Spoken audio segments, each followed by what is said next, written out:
Recent டைமில் வந்து Thanjavur to Chennai வந்து நான் பிஆர் ட்ராவல்ஸில் தான் புக் பண்ணேன். கூகுள் ரேட்டிங் வந்து கொஞ்சம் கம்மியாக இருந்ததுன்னு சொல்லிட்டு கொஞ்சம் டவுட்டில் வேறு பஸ் எனக்கு கிடைக்கலன்னு சொல்லிட்டு நான் இந்த பஸ்ஸில் புக் பண்ணேன். உள்ளே போய் பார்க்கும்போது ரொம்பவே ஷாக்காக இருந்துச்சு. அவங்க ஆம்பியன்ஸும் ரொம்பவே சூப்பராக இருந்துச்சு. அவங்க லைட்லாம் ரொம்பவே பக்காவாக இருந்துச்சு. ரொம்பவே பிடிச்சிருந்துச்சு. நான் புக் பண்ணது வந்து சிங்கிள் சீட்டு தான். சிங்கிள் சீட்டுமே வந்து ரொம்ப சூப்பராகவே இருந்துச்சு. அவங்களோட எனக்கு ரொம்ப பிடிச்சிருந்தது அவங்க க்ளீன்னஸ் ரொம்பவே க்ளீனாக இருந்துச்சு, ஹைஜீனிக்காக இருந்துச்சு. இவங்க காம்ப்ளிமெண்ட்டாக என்ன கொடுத்துருந்தாங்கன்னா வாட்டர் கேன் மட்டும் தான் கொடுத்தாங்க, வேறு எதுவும் கொடுக்கல. ஸ்டெடி லைட் இருந்துச்சு, அதுவே நல்லா ஒர்க்கிங் கண்டிஷனில் தான் இருந்துச்சு. ஸ்பேஸ் பார்க்கும்போது ரொம்பவே பெருசாகவே இருந்துச்சு. என்னோடய லக்கேஜே வந்து நான் என்னோட ஸ்பேஸில் தான் வச்சுருந்தேன்.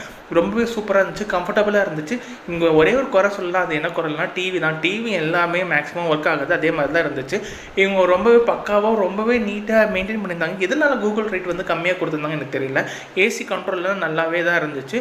மொத்தத்தில் இந்த ட்ராவல்ஸ் வந்து நீங்கள் வந்து ட்ராவல் பண்ணி பார்க்கலாம். மொத்தத்தில் ஒர்த் ஃபார் மணி அப்படின்னு நான் சொல்லுவேன். நீங்கள் ட்ராவல் பஸ்ஸில் ஏதாவது உங்களுக்கு சொதப்பல் நடந்துச்சுன்னா நீங்கள் கமெண்ட் செக்ஷனில் கமெண்ட் பண்ணுங்கள்.